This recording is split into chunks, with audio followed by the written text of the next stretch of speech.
Ang Iglesia ni Cristo ay hindi po laban sa impeachment, sapagkat ang impeachment ay itinatadhana sa saligang batas. Ngunit kung ang paraan ng pagsasagawa nito ay wala sa batas at wala sa tuntunin, ito na naman ay pagmumulan ng kaguluhan, pagmumulan na naman ng pagkakabahabagi ng ating bansa. Ito po ang gusto nating iwasan. Ito po ang gusto nating iwasan. Iniimbestiga nila po yung confidential funds. Ang tanong ko po, Mr. Chairman, mahigit pong 400 opisina at ahensya ng ating pamahalaan ang tumatanggap ng confidential funds. At sila din ay natatawagan ng pansin ng Commission on Audit. Bakit naman isang opisina lang ang pinipilit niyong usisain? Dahil sa kagustuhan nila na talagang usigin ng ICC ang Pangulong Duterte, alam po ninyo, yun lang ang tanging layunin. Sa 13 pagdinig ng Quadcom, 13, nakapaggawa lang sila ng isang batas na kahit siguro po high school graduate pagtatawanan niya yung kanilang panukalang batas. Bakit po? Yung definition na definition lamang po ng extrajudicial killing ay talaga pong matatawa ka na. Ayaw ko na pong babain yun. Ibig sabihin, ang layunin talaga ay hindi in aid of legislation, kung hindi in aid of prosecution, in aid of persecution. Hindi po ganun ang nangyayari ngayon eh. Dahil nga wala na pong rule of law, basta na lang sila tatawag ng kahit sino sapagkat hindi naman po talaga ang layunin ay gumawa ng batas, kung hindi usigin ang taong gusto nilang usigin. Ito po ang nangyayari ngayon. Kaya nga po, dahil sa kagustuhan nila na talagang usigin ng ICC ang Pangulong Duterte, alam po ninyo, yun lang ang tanging layunin. Sa 13 pagdinig ng Quadcom, 13, nakapaggawa lang sila ng isang batas na kahit siguro po high school graduate pagtatawanan niya yung kanilang panukalang batas. Bakit po? Yung definition na definition lamang po ng extrajudicial killing ay talaga pong matatawa ka na. Ayaw ko na pong babain yun. Ang layunin po raw ay makagawa ng batas. Kung talagang gusto ninyong gumawa ng batas, kasi po in aid of legislation, palagi po ito ang nagagamit, inquiry in aid of legislation. Nasa saligang batas po naman talaga ito eh. Kaya lang, meron pong limitasyon ang inquiry in aid of legislation. Ano po yung unang limitasyon? Kailangan po meron ka ng nakabalangkas na batas, panukala. Hindi mo lang makumple-kumpleto sapagkat nag-aatubili ka, baka merong impact ito sa ibang sektor. Kaya tatawag ka ng mga tao na makatutulong sa'yo para sa ganun makumpleto mo ang iniisip mong panukalang batas. Pagka ganun, alam niya kung sinong tatawagin niya.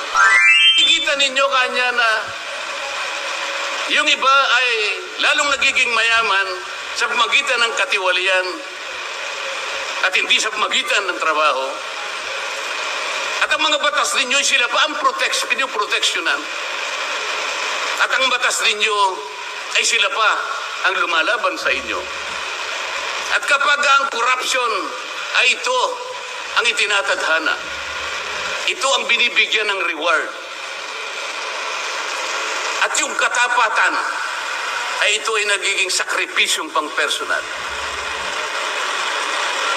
Alam na ninyo na ang inyong lipunan ay nasa kapahamakan. Mabigat po ito. Mabigat po ito. Ito ang dapat harapin ngayon sa pamamagitan ng pagkakaisa, pagkakasundo at kapayapaan. Hindi po biro-birong problema ang inaharap ng ating bansa. Ang sentimiento ni Edmund Burke, isang English political philosopher, na sinabi niya, The only thing necessary for evil to triumph is for good men to do nothing.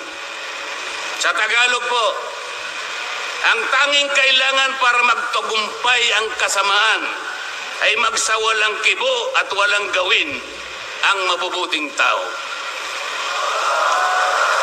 Maraming salamat po at magandang hapon po sa ating lahat.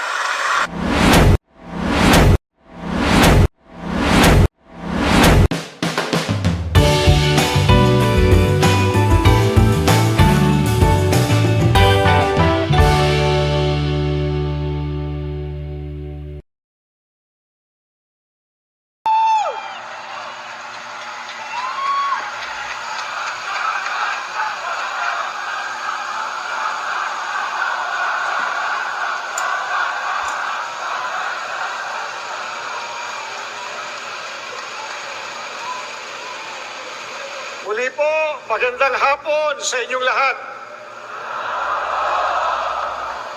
Tulad po ng alam natin, ang layunin ng pambansang rally na ito ay para sa kapayapaan. Kapayapaan ng ating bansa. Ngunit, ang tunay na kapayapaan ay makakamtan lamang kung ang batas ay irerespeto at paiiralin. Hindi po tayo laban sa anumang proseso ng paglilitis, anuman ito. Kailanman at ito po, naaayon, sumusunod sa batas. Kaya, upang magbigay linaw ukol sa diwa at kahalagahan ng pagpapairal at pagsunod sa rule of law, na siya pong sandigan ng kapayapaan tungo sa ikalulutas ng maraming problemang kinakaharap ng ating bansa, atin pong pakinggan ang isa po nating kapatid na abogado. Narito po si kapatid na Rodante Marcoleta.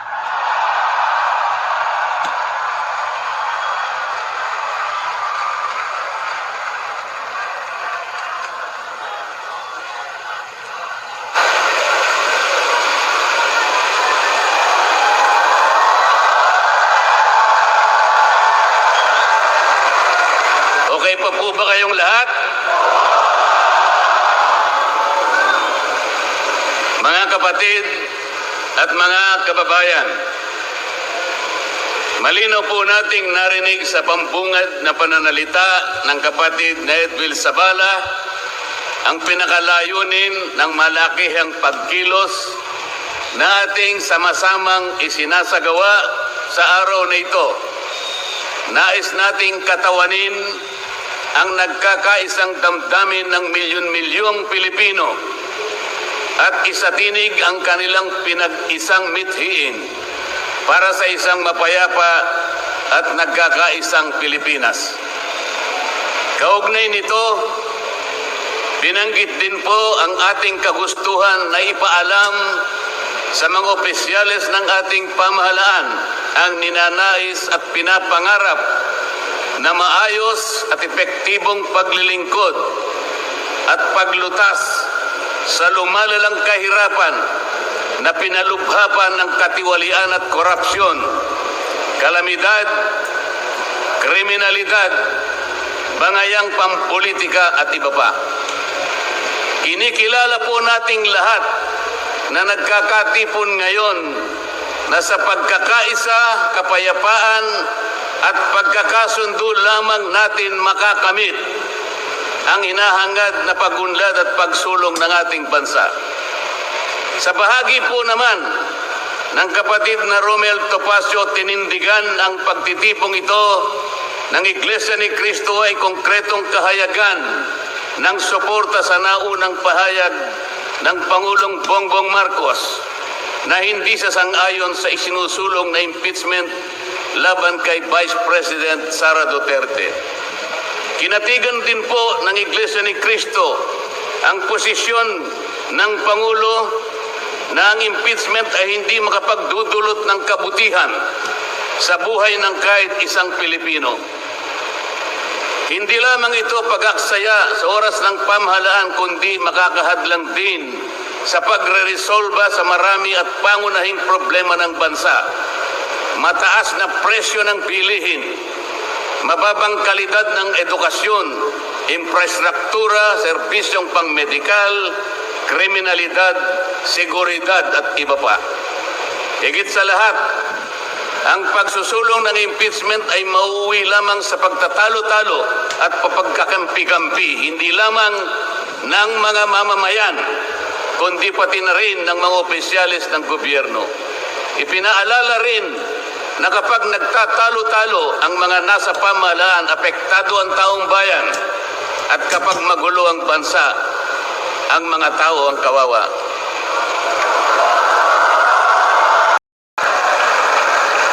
Lagyan po natin ng konteksto ang dalawang pagpapahayag na nauna upang lalong mabigyan ng diin ang kahalagahan ng pagkakaisa, pagkakasundo at kapayapaan sa ikalulutas ng panganib na dulot ng kahirapan dahil sa lumulubhang katiwalian, korupsyon, kalamidad at lalo lamang napabibigat ang buhay at pamumuhay ng ating mamamayan. Sa isang ulat balita ng periodikong Philippine Star, 4 na araw nang nakararaan ay ganito ang sinasabi. Based on a recent SWS survey, an estimated 17.4 million Filipino families considered themselves poor in the last quarter of 2024. This number represents 63% of the surveyed respondents, the highest self-rated poverty in 21 years. Across the country, Mindanao had the highest self-rated poverty at 76%, followed by Visayas at 74% and Luzon at 55%. Mga kababayan, sa tayang 5 ang miyembro ng bawat pamilyang Pilipino, nangangahulugan na aabot sa 87 milyong Pilipino sa ngayon ang nagsasabing sila ay mahirap. Katumbas ito ng 75% ng ating populasyon ngayon na tinatayang 116 million o mahigit pa. Gusto ko pong banggitin sa inyo at kailangan malaman ninyo na sa taong ito ang ating national budget ay nagkakahalaga ng 6.3 trillion pesos. Ito po ang ating national spending. Ang ibig sabihin, ito pong halagang ito ang gagamitin dapat ng pamahalaan upang tugunin ang lahat ng pangangailangan, pangkabuhayan, panglipunan, pangkalusugan, pangedukasyon, pangseguridad, lahat ng kakailanganin alang-alang sa kapakanan ng bawat isang Pilipino. 6.3 trillion pesos. Ngunit, ang tinatayang magiging income lang ng ating bansa ay kulang pa sa 5 trilyong piso. Ang ibig pong sabihin, meron tayong deficit. Meron tayong kakulangan na 1.5 trillion pesos. Ito po ang ating ipangungutang sa taong ito. 1.5 trillion pesos. Ibig sabihin po, bawat araw tayo'y gagasta ng 17.6 billion pesos. Yun po yung ating gasta. Araw-araw. Ngunit ang ating kinikita ng bansa ay 13.4 billion pesos lamang. Sa makatwid, ang uutangin natin araw-araw ay 4.2 billion pesos. Katumbas ng 175 million pesos bawat oras. Napakabigat po na hinaharap na hamon at problema ng ating bansa. Hindi po biro-biro ito. Ito po'y pananagutan po ng ating mga opisyalis. Hindi po pwedeng talikuran ito. Ganito na po kalala ang problemang pang-ekonomiya ng ating bansa. Ngunit, hindi po yata ganito ang naging direksyon, sapagkat sa halip na po unahin ang mga binanggit nating malalaking problema na kinakaharap ng ating bansa, ang inuna po ay mga bagay na mauuwi lamang sa pagkakampi-kampi at pagkakabahagi ng ating bansa. Bakit po? Nagtatagpo ng Quadcom. Ang buong akala ko po sa pagtatatag ng Quadcom, ito po ay 4 na komite sa House of Representatives. Kinonsolidate, ginawang isang makapangyarihang komite na ang buong akala ko, ito ang gagamitin para tutukan ang namumuong problemang lumulubha pa na hinaharap ng ating bansa. Napakataas po ng bilihin, lalo na po yung pagkain ngayon. Nagtanong-tanong po ako, ang isang pirasong kamatis last week is 20 pesos. Tama po ba yun? Ngayon po, nagsabi sa akin 30 pesos isang kamatis. Ang isang kilong kamatis, 400 pesos. Tama po ba yun? Ang isang piraso ng siling pangsigang ay 10 piso. Yun po yung sinabi sa akin. Tama po yun? 600 pesos per kilo. Yun pong bell pepper. Dalawang kulay po yata yung bell pepper. Isang berde, isang pula. 45 pesos ang isang piraso. 1,000 pesos ang isang kilo. Bakit hindi po ito yung unang harapin natin? Napakalala po ng presyo ng kuryente sa ating bansa.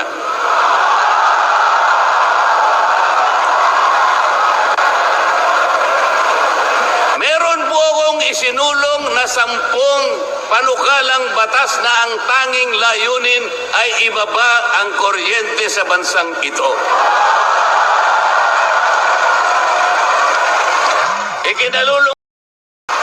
Ikinalulungkot ko pong ibahagi sa inyo na kahit isa'y wala man lamang pong nadinig.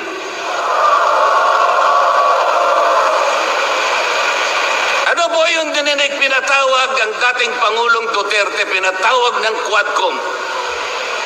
At ang ginamit na pamamaraan ay yung isinasaad sa saligang batas, inquiry in aid of legislation. Natupad po ba yung inquiry in aid of legislation?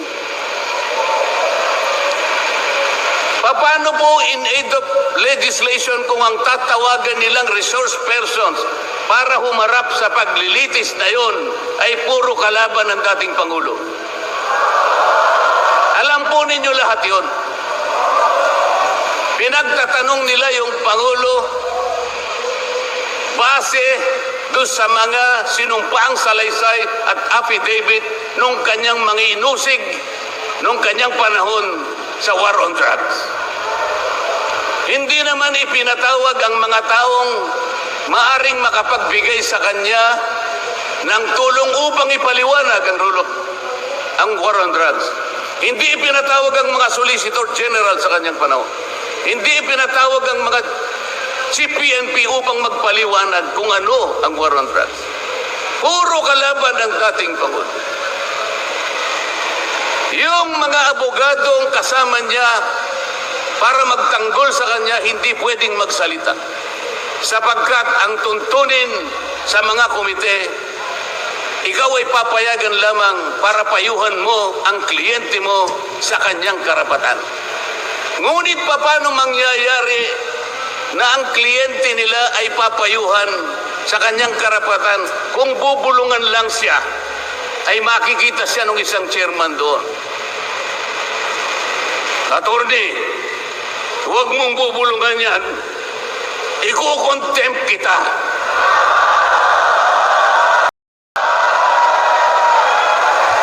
Nasaan Nasaan na po yung sinabi sa saligang batas na lahat ng inuusig ay meron siyang karapatan sa abogado? The right to counsel.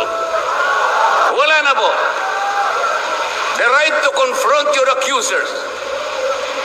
Wala po mga accuser doon. Ang ginagamit ko ay mga sinumpaang salaysay, hindi man lang i-authenticate, ipinalagay na totoo lahat ang nakasaad ng mga aligasyon. Anong gagawin ng isang tao sa harap ng ganito na walang rule of law at walang due process? Ito po ang pinag-umpisahan ng kaguluhan at pagkakahati-hati. Sa kagustuhan po nila na mausig ang dating Pangulo, ayaw po nilang pumunta sa korte, ayaw nilang pumunta sa piskal. Ano po ba ang sinasabi ng mga desisyon ng Korte Suprema? Kapag ka napatunayan nyo ang isang tao ay maaring nakagawa ng kahit anong paglabag sa lahat ng batas, anumang batas, dalhin ninyo sa piskalya, dalhin ninyo sa korte. Yun ang tamang paraan. That is the rule of law. Ngunit bakit? Bakit kayong Quadcom ang gumagawa nito? Ang Quadcom ay hindi piskal. Ang Quadcom ay hindi korte.